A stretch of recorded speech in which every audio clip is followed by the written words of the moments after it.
Your spouse is the person you marry is a limb of your body. You're the same person. And if you can look at that person like that and you're prepared to give sustenance and health and food and energy to that other person, naturally they will give it back to you. And I think that's probably, in my opinion, the greatest failure. We talk about trust, we talk about love. These are all side effects of the exact same thing. Yes, you've got to love your spouse. But again, if you're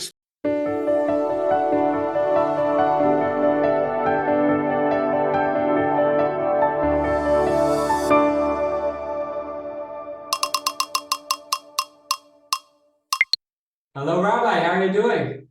Baruch Hashem, Yair, how are you? I'm doing great. It's really an honor to have you here on the show today. I appreciate your time. I know you're really busy. You're head of a lot of different communities, also in the corporate world, also, communities in the Chabad, South Africa. So I really appreciate your time today. Thank you.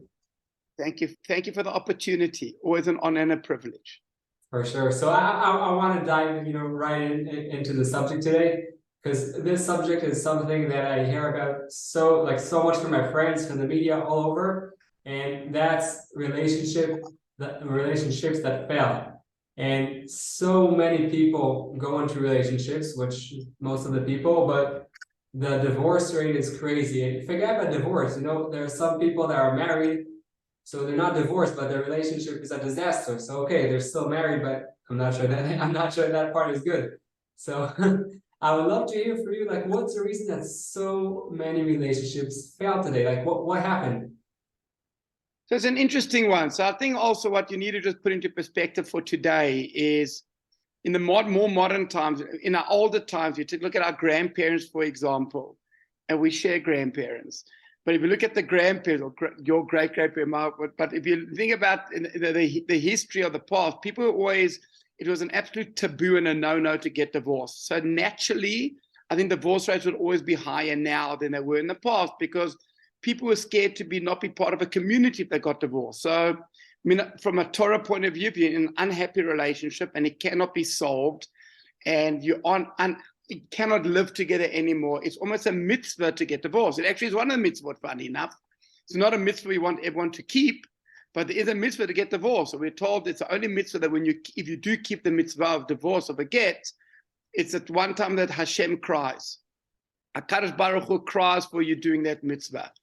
But there is a concept that if there's no shalom bayit and it is not possible to fix, you should get divorced. In the olden days, people were scared from a community point of view. Do I fit in? Do I not? What are people going to think? What are people going to say? And therefore, they forced through those marriages. As you mentioned before, people live in marriages totally unhappy.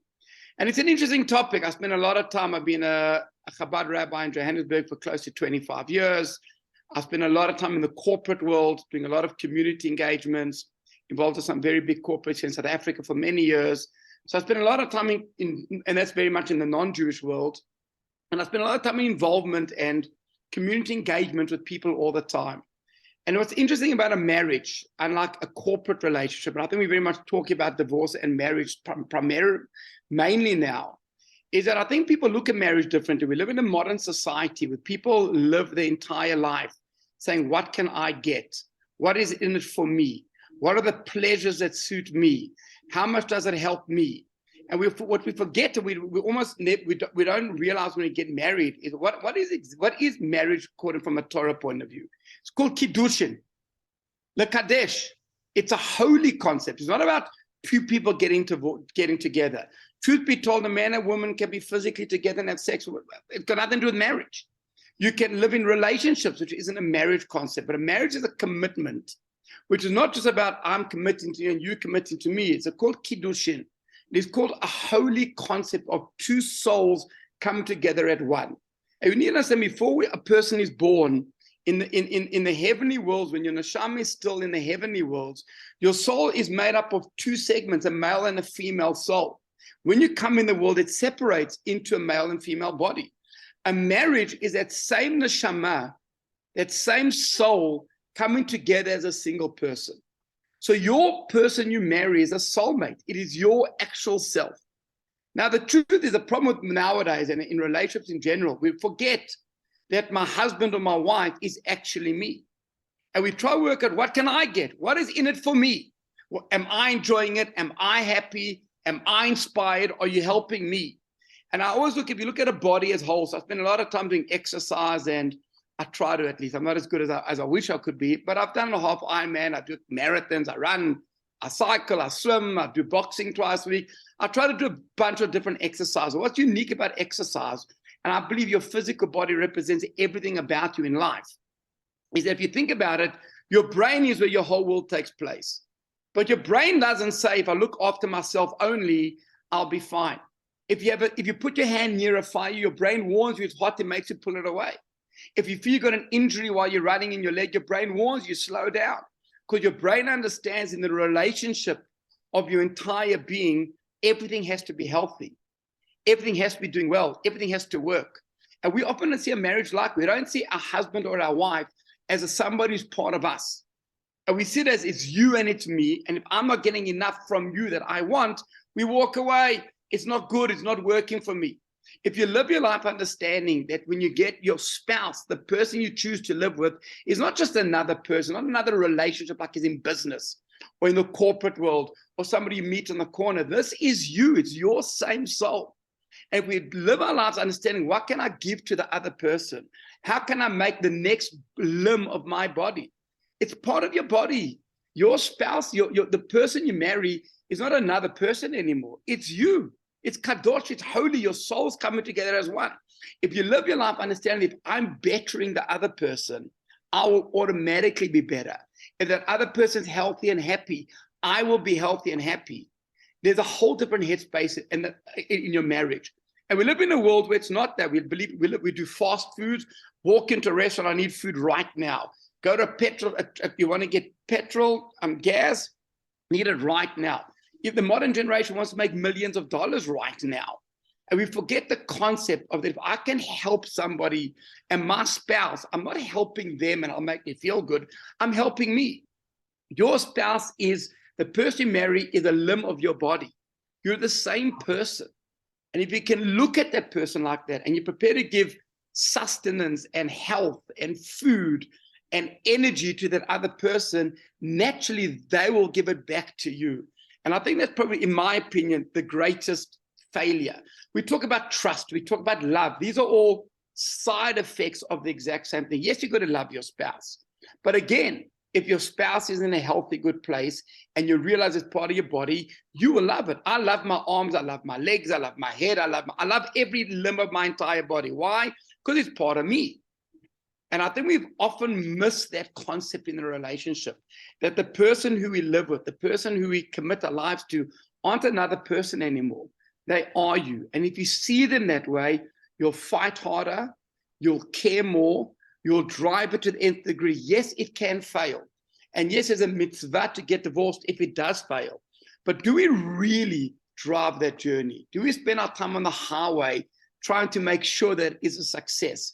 And I really believe that at the core, at the neshama of most of the failures is because you walk in saying, what is in it for me? What is mine?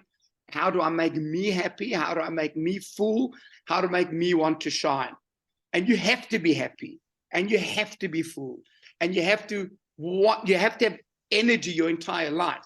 But if the focus is only on you, you'll never find happiness with something else. Because it's only ever you. You might as well marry the mirror. Wow, Rabbi, I really appreciate it. You gave so many golden nuggets over here. And what I love about what you said is a lot, but what you talk about is really for everyone. It doesn't matter if you're, people on this channel are Jewish, Christian, Muslim, Hindu, I don't care, not religious at all, atheist. But that understanding that when you go and think only about yourself, things probably won't work out. But the funny thing, well, I don't know funny, but the hilarious part is that if you are there for your spouse, so then you'll be the one benefiting it from this whole story. So I think that's amazing, like to see it in a way that, okay, I'm here for us, for both of us, but then I'll be the one benefiting when I'm benefiting from that. You benefit more, and you're right. Sorry for interrupting. You're dead right. You benefit more than your spouse, funny enough, because when you take the Hebrew word forgive, it's natan. No matter which way you read the word natan, it reads exact same way. Nun taf nun, forward and backwards. Because when you give, you get back as much. because that is the truth.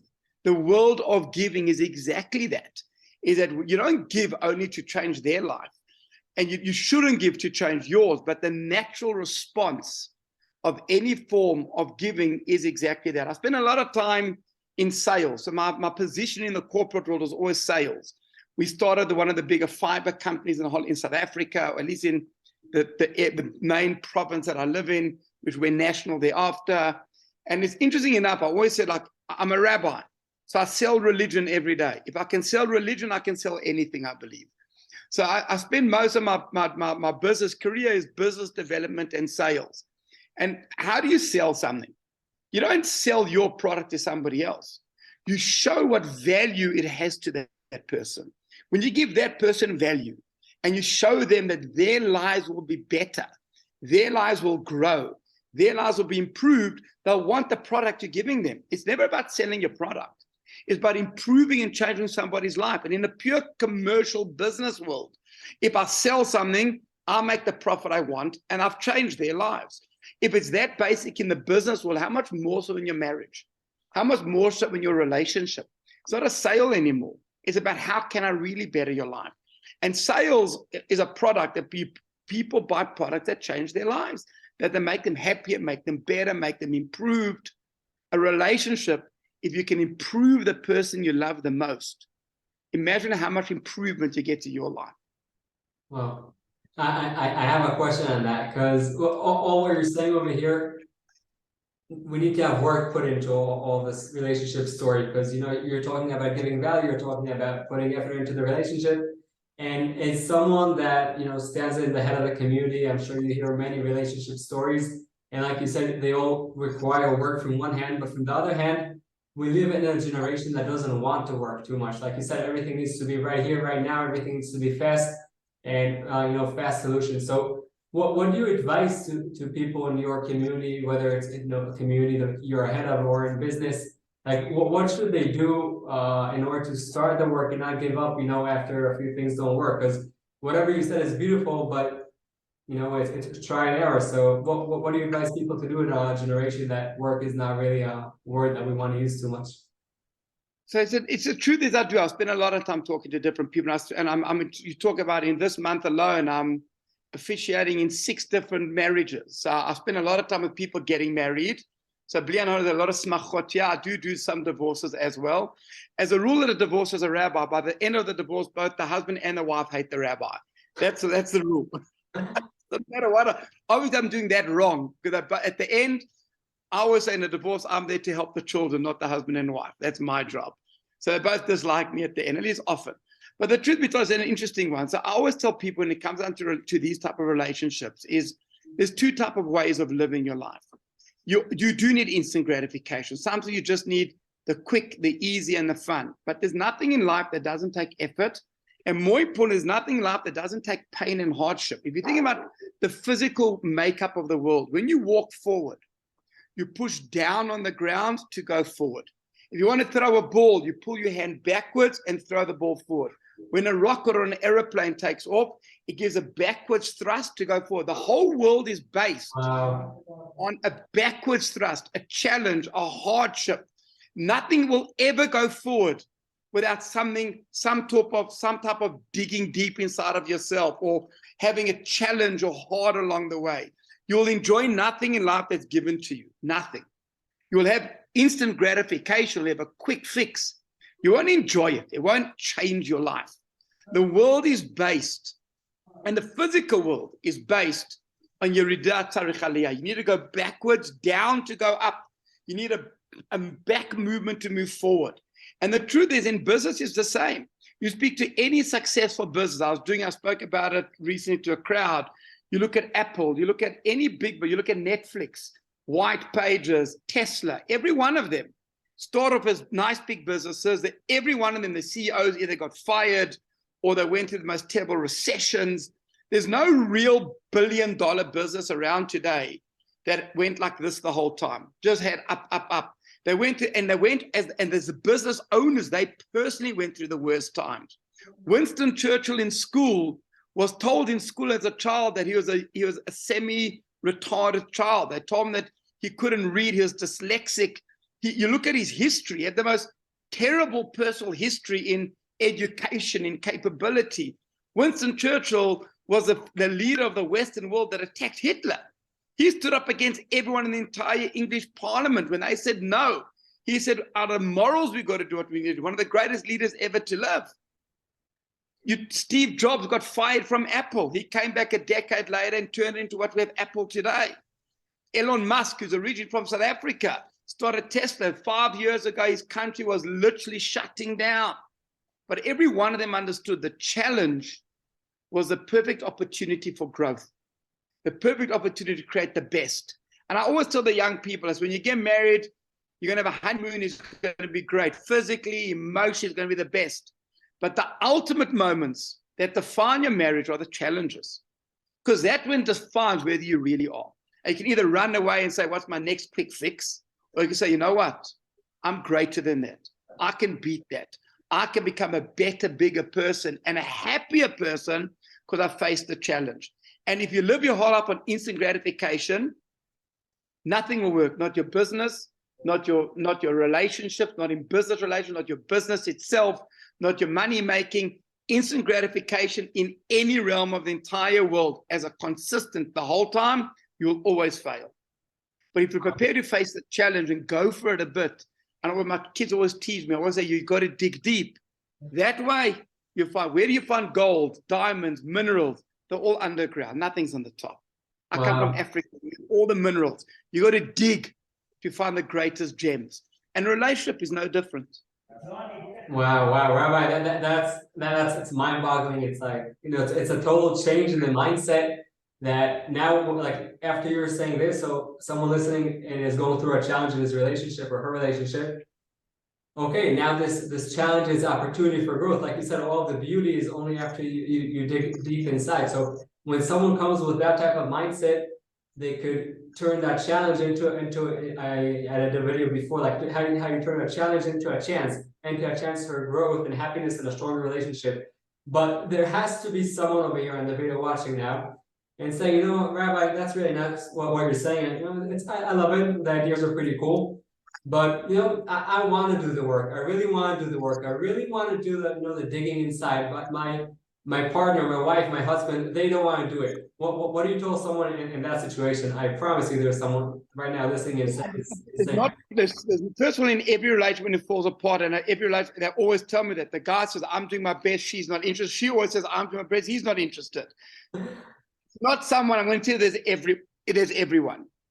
So first of all, the truth is you do need to be able to see each other's perspectives. So and generally when you're emotional and you're fighting, and it's hard for you, you're always focused on yourself. So I know when I'm running a race, when I get into what we call the red zone, and you're in total pain and you want to continue, you don't even notice anyone's around you. You just fight yourself. So when you're in a relationship, in that fight, it's very hard to see the other party because you're so busy fighting and you're almost like stuck in it. You're caught in the fight. But it's an interesting concept generally in life. And you see it very much in the oceans. I spend a lot of time scuba diving, and I love the water. I'm not a great swimmer, but I can scuba dive, wakeboard, slalom ski. I love the water. I'm not a great swimmer though. But when you're swimming in the ocean and the current takes you, the waves take you out, the only way you drown is if you swim against the current. If you fight, you will always drown 100%. If you let the current take you out, it'll always bring you back onto the beach. You might be further down. It won't bring you back to where you started. It'll always take you out. And I always tell all people in relation, when they're in the fight, take a step back. Just pull you, because when you're in it, you can only ever see yourself, and that's human nature. Stop. Try to take a step back and try to understand the other person. If you don't have two willing parties, two people, a husband and wife, that are both willing to fight for it, well, then it is a lost battle. And that's why there's still a mitzvah to get divorced sometimes. But very seldom do you have a situation where you don't have two willing parties. What happens, you both get so caught in the emotion, you're so caught in the fight, you get so caught in where you're at, is that you never see the other person. You're so caught in yourself, it's very difficult to find the other person. And sometimes you got to let the fight take you, but let the wave, let the current take you out. You'll land up somewhere else on the beach. You're not going to land up where you started. And you're still going to have to walk back to the same place, and there's still a journey involved. But when you're in the heat of the action, you're in the heat of the fight, I always say, like, just pull back, breathe. There's a funny headspace. You go to any psychologist when you're having anxiety, they will say, stand up and breathe. But what breathing is going to change my life? Breathing does nothing but breathe. The first thing I did in the world was I was breathing. And then I cried. When you're born and you come out of your mother, you breathe. Breathing, you don't have to be taught how to breathe, but why do you tell people to breathe? Because we're made up of two sections in our lives. We've got our heart, which is our emotions.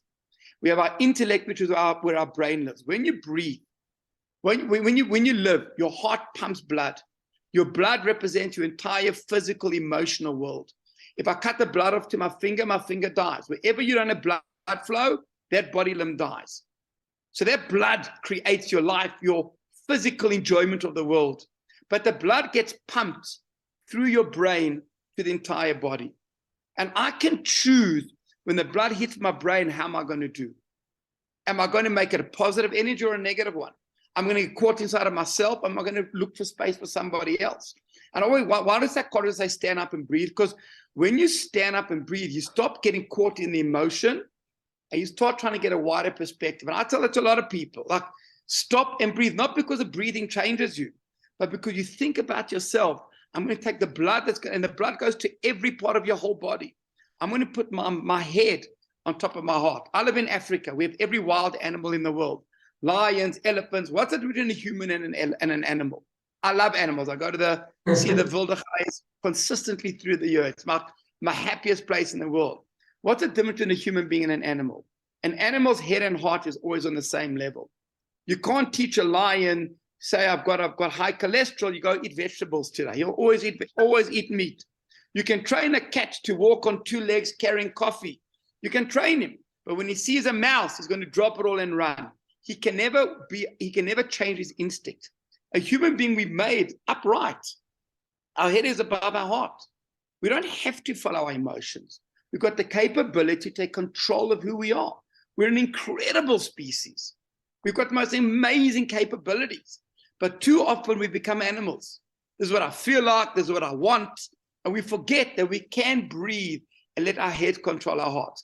But to answer the question, if there aren't two willing parties, it's a big battle. But we often think there isn't a second willing party because we're caught in our own. And that's a time to almost take a back step, go see a mediator, get a third party to look involved, and not your friends, because your friends will always back you. Find a person. It could be a professional, it could be a rabbi, it could be a friend who's not close friends, a third party, because what they do is they take the emotion out and they try to create the intellect only. When you think often when you're so far apart, you're actually not that far apart because you're so emotionally involved. You forget you've got a human brilliance that can think and can dream and can reach. But if there's if there isn't a willing party on the other side, unfortunately, it's much more difficult. But we often think there isn't one, and there usually is, to be true. For sure, 100%. And I think, like you said, that there are cases that, you know, people must end the relationship, the marriage, and get divorced. But like you just now said, usually, like both, you know, and both sides, they don't have to be on each side. It could be the same side. Just have someone from the outside, you know, take that breath for them. Because sometimes, you know, you told someone to take a breath, and he's like, go, or she's going crazy, and they're like, just leave me alone. But when that third party comes, they could do it for them, and then they're like, oh, maybe it's not that bad, and maybe, you know, now I understand her, now I understand him. So that's so important. And also later on, you know, we'll leave also the links if people want to reach you. But we were talking over here about, you know, problems that, you know, why relationships don't work and why most relationships fail. And when I say fail, not necessarily divorce, but maybe you're married and your relationship still fails. Now also, you know, I would love to hear from you. Like I said, I mentioned you're head of a community and you're always in the relationship world. People come to you. Can you give us some advice, like how do you make things work? So interesting enough, I think naturally they do work. I think we complicate things too often and we try to find too much complication in everything. I've realized as a human being, I know what I'm good at, I know what I'm capable of, and I know there's a lot of things I can never control. I can make a function, I can't control if it's going to rain or not. So I'm happy to understand my limitations in life at what I'm capable of doing. And we too often try to control too many things out there. We're too controlling of everything. And because we spend our lives controlling so much, it creates the most terrible anxieties. It creates the most terrible personal challenge. And when you have anxiety, when you have a personal challenge, where's the best place to go take it off on? The person you love the most. You can't take it out on your boss. You'll get fired. You can't take it out on a colleague because you won't have a friend anymore. You naturally believe that no matter what happens, my husband, my wife, my relationship, the person I live with, will accept my rubbish, will accept the things I come up with. And we too frequently allow the anxieties that we can't control, and we take it on the people we love. So I always say step one is just from a personal point of view, accept what you can and can't do. Don't try to become God. Don't try to work out control things that are out of your control. Find your inner sanctuary, your inner happiness. And what inner happiness doesn't mean what I have. Inner happiness is understanding that I've got a purpose in life. When I make mistakes, we all make mistakes. The good and the bad define who I am. Find an inner happiness. Now, also, when you wake up in the morning, when you smell the worst, you look the worst, you're still in bed. We say a prayer, thank you, Hashem, for giving me my soul, my neshama. At least wake up and have a shower. Why is it at the worst? Because the truth is, Hashem, God accepts us for who we are. God just accepts you when you smell and what you look like. And more importantly, you wake up in the morning and say, you know what? I've got a purpose. I've been chosen to wake up in the morning. If you can find self-purpose, there's a lot less to fight about with your spouse. We tend to deflect on the people we love the most when we are personally unhappy. And then we blame them for our unhappiness. I always say step one in anything in life is find your inner self. And understand you don't have to be brilliant. Don't be scared of your failures and your mistakes. We all make them. I mean, I know we're running out of time, but if you take, for example, in this week's, it's actually funny, in the Torah portion of this week, we have the story of the idea of Moses on the mountain, Moshe Rabbeinu, when he breaks the 10 commandments. The worst mistake the Jewish nation made. I'm a rabbi, I've got to talk about the Jewish nation. The Jewish nation mistake. What did we do with the broken pieces? We took the broken pieces of the Luchot, of the 10 commandments, and we put them with the fixed 10 commandments in the Holy of Holies, in the Ark, in the Bet HaMikdash, in the temple. The holiest place in the whole Jewish world. We take our greatest moments and our worst. I don't know about you, but if I want a blessing from God, I'm not going to tell him, show me my mistakes. I'm showing what I did right. Why do we put it together? Because the things we do wrong, the things that bring us down, and the things we do best together define us. That's what makes us who we are. So step one is find inner, and you're not going to find inner happiness from your wife necessarily. You're going to find it in yourself. Just understand that we're all human, we all make mistakes, and don't complicate your life. When you walk into a relationship with that, it's a whole different world. And accept that just as you make mistakes, so does your spouse, so does your husband, so does your wife. And just as you're under pressure, so are they. Instead of releasing your pressure on them, accept that we're all in this together. And when you fight together, you can do so much more. When you fight on your own, in your own life, you're half the person. When you fight with a person with you, there's not two people together, it becomes four. And that's physics. Two people lift a chair, it's the muscle of four. That's a reality. Because when you're together, you can achieve so much more. So if you want to do it for selfish reasons, if you fight for yourself within your relationship, you'll go to another level. And don't let the challenge of the world come home. For many years, I did a lot of business in Africa, and I had a lot of. I have to stop you before you go to number two, because you said before something. It's it's in my mind. So I have to say, you said something beautiful at step number one. You said find the joy, find the happiness in yourself, and don't be dependent on your partner. And I think that's something that alone, that's crazy for people to accept that, because like many times you go into a marriage thinking, okay, I'm depending on my spouse for them to make me happy. And you're saying, no, that's dependent totally on us. So I really appreciate you emphasizing that point. No, go on. I said that's amazing. I was like, wow. Like if someone didn't catch that, just listen to that a few more times, everything will change. But you can continue from here. So I forgot what I was telling you while I was doing business what I was doing in Africa. I used to spend a lot of time doing business in Africa. Actually, I don't remember why. And I'm happy you stopped, because I think that point was absolutely critical. There's no question about it. But the truth is, as I said, that out of lives, the most important thing is to find you, to find your purpose, to find your happiness. And you'll find out you're happiest when you have challenge, funny enough. We think that the hard times in our life bring us down. It's the hard times in your life that help you find a new you. Many years ago, I did a half Ironman. So I do running and cycling. I hate swimming. I'm a terrible swimmer. So half Ironman is a 1.9 kilometer swim in the ocean, and the oceans in South Africa are very rough. Then a 91 kilometer ride, and then a 21 kilometer run, all not over 3 days in one sitting. So I was sitting at my shul once, and I always tell the people, dig deep, take on a challenge. And one guy said, well, I'll tell you what, I'll do half Ironman. If you want, you do it also. I had no choice but to do it. But I don't know how to swim. I got into the ocean, and I must have swam 300. The waves were massive. It was a disaster. Within 300 meters, I couldn't move my arms. I was in so much pain. I had to do 1.9 kilometers.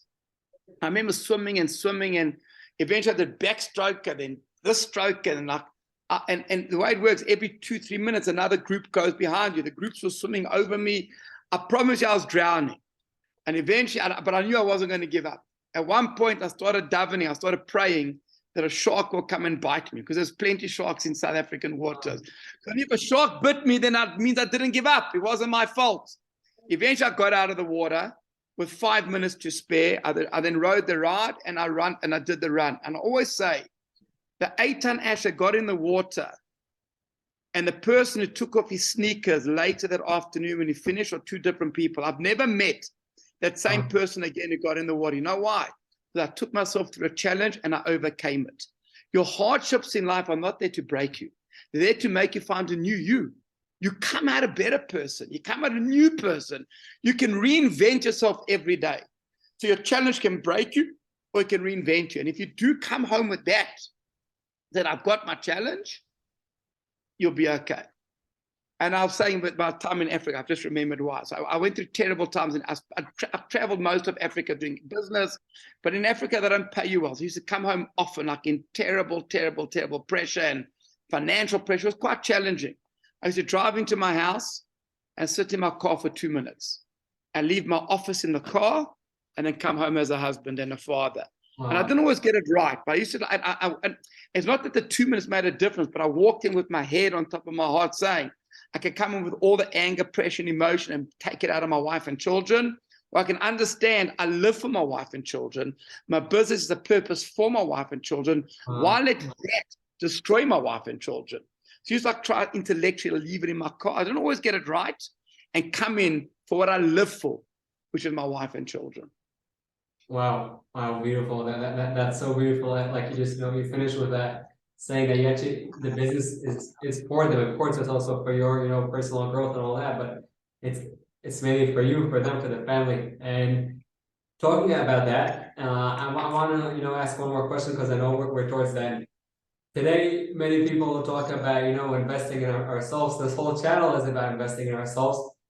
So, and they might say, well, the marriage might be taking away from me, for my, for my inner self, because if I invest in the marriage, I'm not investing in myself.